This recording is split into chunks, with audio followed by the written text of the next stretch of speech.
12 ராசிகளுக்குமே யோகம் தான். கிட்டத்தட்ட 30 வருஷத்துக்கு பிறகு இப்படி ஒரு நிலைமை இந்த கிரக மண்டலத்தில் நிகழுது. சனியுடைய வக்ரம் இழந்த மரியாதை, மதிப்பு, இழந்த சொத்துக்கள், இழந்த உறவுகள், இது எல்லாத்தையும் மீட்டு தரும். அம்மா வழி உறவுனால பெரிய நன்மைகளை தேடி தரும். இழந்த பணத்தை பெற முடியும். நிறைய லாஸ் ஆயிருக்கும், ஏமாந்து போயிருப்பீங்க. கடனாக கொடுத்திருந்தாலோ அந்த பணம் திருப்பி வரும். தென்னாட்டுடைய சிவனை போற்றி, எந்நாட்டவர்க்கும் இறைவா போற்றி. அன்பர்களே, நண்பர்களே, இந்த புத்தம்பதிய வீடியோவில் உங்கள் அத்துணை பேரையும் வரவேற்பதில் மிக்க மகிழ்ச்சி கொள்கிறேன். இன்றைக்கு சனி வக்ர பயிற்சி பலன்கள் 2026. இந்த சனி பயிற்சியுடைய வீரியம் என்பது டிசம்பர் 11ஆம் தேதி வரை கிட்டத்தட்ட 137, 138 நாட்கள் இந்த அதிசயம் நடக்கிறது. இது சார்பாக 12 ராசிக்காரர்களுக்கும் என்ன பலன்கள், அந்த வரிசையில் இன்றைக்கு தனுசு ராசி. தனுசு ராசி நேயர்களுடைய தற்சமய சூழ்நிலை என்ன, சனி வக்ரம்னா என்ன, சனி வக்ர பயிற்சியுடைய தாக்கம் என்ன, நல்லது என்ன, கெட்டது என்ன, எதில் ஜாக்கிரதையாக இருக்கணும், என்ன பரிகாரம் செய்தால் நல்லது, இதை பற்றி விரிவாக பார்ப்போம். தனுசு ராசி நேயர்களை பொறுத்த வரைக்கும் குணாதிசயத்தில் விந்தையான குணாதிசயத்தை உடையவர்கள், பிறப்பில் நல்லவர்கள். நான் சமீபத்திய காலங்களில் தனுசு ராசியை பற்றி பேசும்போது நிறைய தனுசு ராசினியர்கள் ஒரு கங்கணம் கட்டிக்கிட்டு கமெண்ட்ஸில் வந்து இவருக்கு தனுசு ராசினா பிடிக்காது, இவர் பொய் சொல்கிறாரு, அவர் அது பண்ணுறாரு, இது பண்ணுறாரு. இது ஒரு அறிவின்மையை தான் காமிக்குது. அதாவது என்னென்னா கிரிட்டிசிசம், அதாவது ஆரோக்கியமான ஒரு விமர்சனங்களை ஏற்றுக்கொள்ள முடியாத தன்மைகளை தான் காமிக்கிறது. நம்ம தனுசு ராசிக்காரர்கள்லாம் நல்லா இருக்க மாட்டாங்க, அவங்களாம் மோசமானவங்க, அப்படிலாம் பேசவே இல்லை. நம்ம பேசுனது தனுசு ராசியில் இருக்கக்கூடிய பெரும்பாலானவர்களுடைய குணாதிசயங்களில் சில விஷயங்களை மாற்றிக்கணும் அப்படிங்கிறத பற்றி தான் பேசணும். அதுவும் நல்லதாக தான் பேசணும்.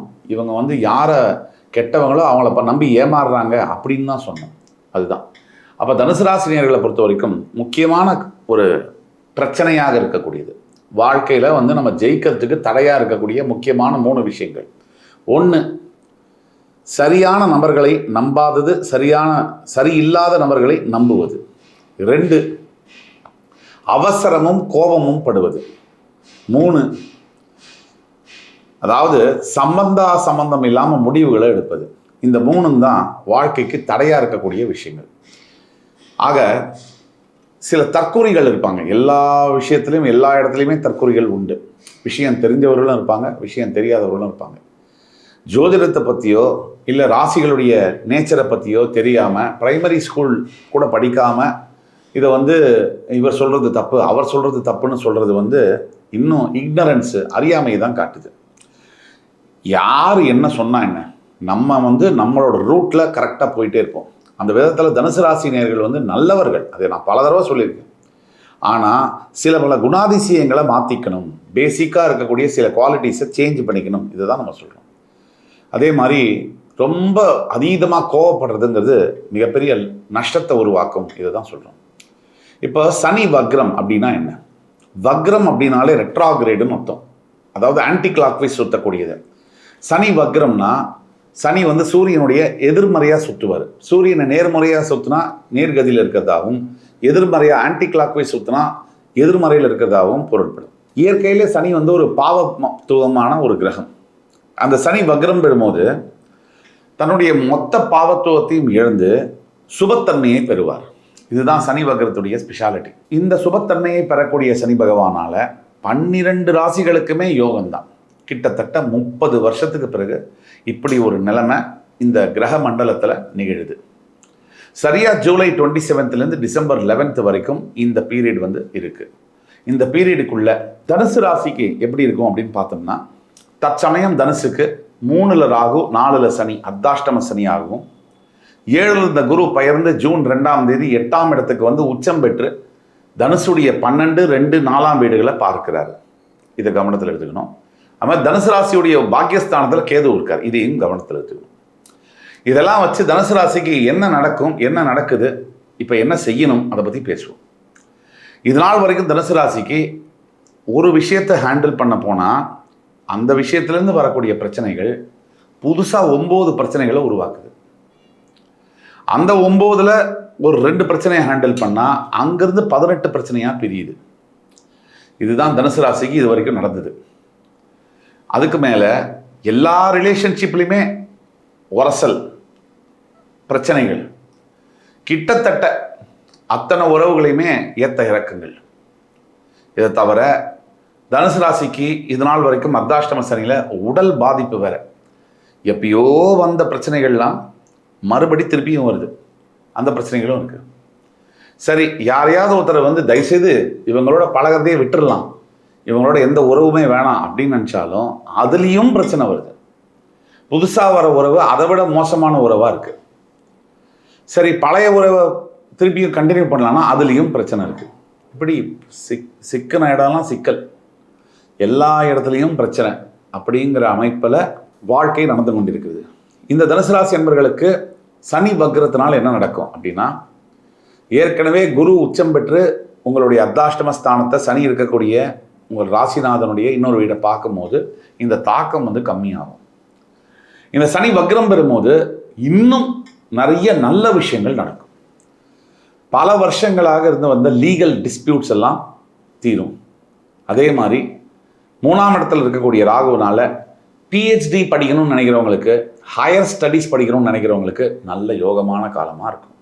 ஆக இந்த தனுசு ராசியில் இருக்கக்கூடியவர்களுக்கு இன்னும் பல பிரச்சனைகள் எல்லாம் இருக்குது. இந்த சனி வக்ரத்தினால மிகப்பெரிய அதிசயம் தான் இந்த அர்த்தாஷ்டம சனி காலகட்டத்தில் பல வருடங்களாக மிகப்பெரிய சவால்களை எதிர்நோக்கி வாழ்ந்து கொண்டிருக்கக்கூடிய இந்த மக்களுக்கு இந்த ரே ஆஃப் லைட் அப்படின்னு சொல்லுவாங்க. அதாவது ரொம்ப இருள் சூழ்ந்த வாழ்க்கையில் எங்கேயோ தொலை தூரத்தில் ஒரு சின்ன ஒளி விளக்கு வராப்பில் இந்த சூரியன் உதிக்கும் போது பார்த்தீங்கன்னா அவருடைய இந்த ரிஃப்ளெக்ஷன் தான் முதல்ல வரும். சூரியன் வெளியில் வர மாட்டார். அதை மாதிரி வாழ்க்கையில் நல்லது நடக்கும்போது நல்லது நடக்க போகுது அப்படிங்கிற சிக்னல் நமக்கு கிடைக்கும். அந்த மாதிரியான விஷயங்கள் இந்த 137 138 நாட்களுக்குள்ள தனுசு ராசிக்கு நிறைய விஷயங்கள் நடக்கும். ஒரு அதிசயத்துக்கு செப்டம்பர் ஃபர்ஸ்ட் வீக்லேருந்து அக்டோபர் லாஸ்ட் வீக்குள்ள தனுசு ராசினியர்களுக்கு எதிர்பாராத விதமான 2 பெரிய நல்ல விஷயங்கள், நல்ல நியூஸ் உங்களுக்காக காத்திருக்கு.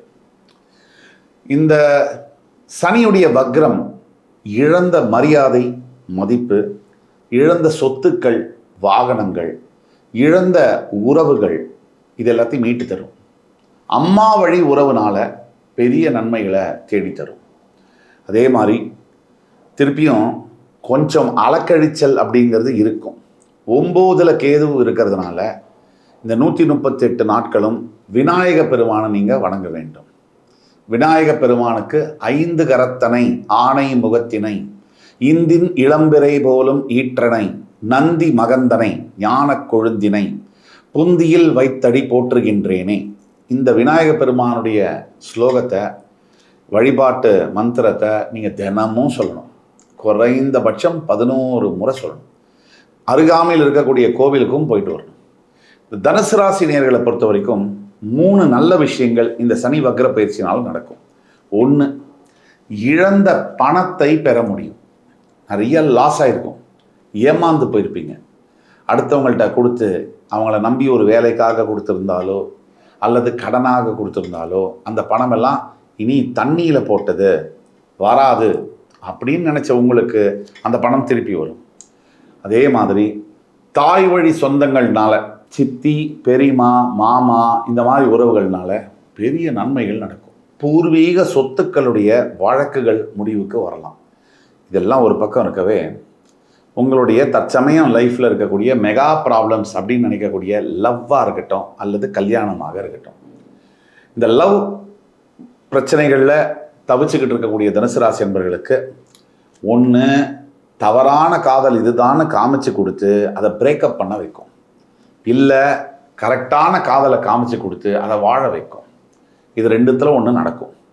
திருமணம் அப்படிங்கிற பட்சத்தில் பல தனுசு ராசி என்பவர்களுக்கு வாழ்க்கையில் பெரிய அளவில் ஒரு நிம்மதி இல்லை. திருமண வாழ்க்கையை பொறுத்த வரைக்கும் தனுசுக்கு எப்பவுமே ஒரு குறைபாடு இருக்குது பெரும்பாலானவர்களுக்கு. அந்த குறைபாடில் என்ன அப்படின்னா, நான் ரொம்ப உயிரையே வச்சுருக்கேன் என்னுடைய கணவன் மேலேயோ மனைவி மேலேயோ, ஆனால் அவங்க என் மேலே ஒரு 10% அன்போ இன்ட்ரெஸ்ட்டோ இல்லாமல் இருக்காங்க. என்னுடைய ஆசைகள் என்ன, எனக்கு தேவைகள் என்ன, இதெல்லாம் அவங்க புரிஞ்சுக்கிறது இல்லை. இந்த பிரச்சனைகளை பல வருஷமாக சொல்லி பார்த்துட்டேன், சண்டை போட்டு பார்த்துட்டேன், கெஞ்சி பார்த்துட்டேன், எதுவுமே நடக்கலை. சரி, இவர் விவாகரத்து கூட பண்ணிட்டு இன்னொரு திருமணம் செய்யலாமா அப்படிங்கிற யோசனையில் இருக்கக்கூடிய மகர ராசி அன்பர்களாக நீங்கள் இருந்தால், அது ஆணாக இருந்தாலும் பெண்ணாக இருந்தாலும் உங்களுடைய சுய ஜாதகத்தை பார்க்கணும். கீழே கொடுக்கப்பட்டுள்ள வாட்ஸ்அப் நம்பரில் எங்களை காண்டாக்ட் பண்ணி உங்களுடைய பிறந்த ஜாதகத்தை நான் பார்க்கும்போது உங்களுக்கான துல்லியமான பலன்களை சொல்ல முடியும். மூன்றாவது ரொம்ப பெரிய நல்ல விஷயம், இந்த சனி வக்ர பயிற்சியில் தனுசு ராசி அன்பர்களுக்கு உங்களோட ஆரோக்கிய பிரச்சனையெல்லாம் முடிவுக்கு வரும். அதில் கவலையே வேண்டாம். நிறைய மதிப்பு மரியாதையெல்லாம் இழந்திருப்பீங்க சமுதாயத்தில், அதெல்லாம் மீண்டு வரும். அதே மாதிரி சனி வக்ர பயிற்சினால் நடக்கக்கூடிய ஆபத்துகள் எனக்கு இருக்கா, அப்படி இருந்தால் அது என்ன? கண்டிப்பாக 2 விஷயத்தில் நம்ம ரொம்ப கவனமாக இருக்கணும். ஒன்று, நாம் சாப்பிட்ற சாப்பாட்டில், தூங்குகிற நேரத்தில். இந்த தூங்குகிற நேரம் 8லேருந்து 6 ஆகி, 6லேருந்து 4 ஆகி, 4லேருந்து 2 ஆகி இப்போ -2ல் இருக்குது.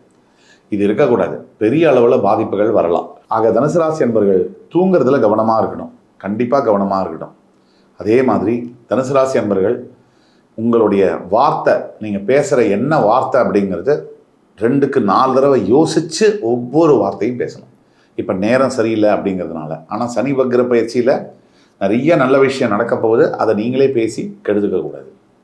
ஒன்று, யார்கிட்ட அளவோடு பேசணுமோ அவங்கள்ட்ட அதிகமாகவும், யார்கிட்ட அதிகமாக பேசணுமோ அங்கே அளவாகவும் பேசி லைஃப்பை ரிவர்ஸ் பண்ணிக்காதீங்க. பெரும்பாலும் இந்த காலகட்டத்தில் எல்லோர்கிட்டையுமே அளவாக பேச பழகிக்குங்க. இப்போது தனுசு ராசி என்பவர்களுக்கான பரிகாரம் என்ன? தனுசு ராசி என்பவர்களுக்கு முக்கியமான பரிகாரம் இந்த காலகட்டத்தில், அம்மா வழி இருக்கக்கூடிய குலதெய்வம் கோயிலுக்கு ஒரு தடவை நீங்கள் போயிட்டு வரணும். அம்மாவை தாய் வழி இருக்கக்கூடிய குலதெய்வம் கோயிலில் போயிட்டு வரும்போது உங்களுக்கு பெரிய அளவிலான சேஞ்சஸ் நடக்கும். அதே மாதிரி இன்னொரு பெரிய பரிகாரம் என்ன அப்படின்னா, மலை மேல் இருக்கக்கூடிய பெருமாள் கோவில்கள் ரொம்ப குறைவு. மலை மேல் இருக்கக்கூடிய பெருமாள் கோவில், ஷோலிங்கர், அந்த மாதிரி ஒரு எடுத்துக்காட்டுக்கு சொல்கிறோம். அந்த மாதிரி இருக்கக்கூடிய பெருமாள் கோவில்களில் அன்னதானம் செய்து நீங்கள் ஒரு 21 பேருக்கோ 51 பேருக்கோ அன்னதானம் செய்யும் பொழுது எல்லா குறைகளும் நிவர்த்தியாகும்.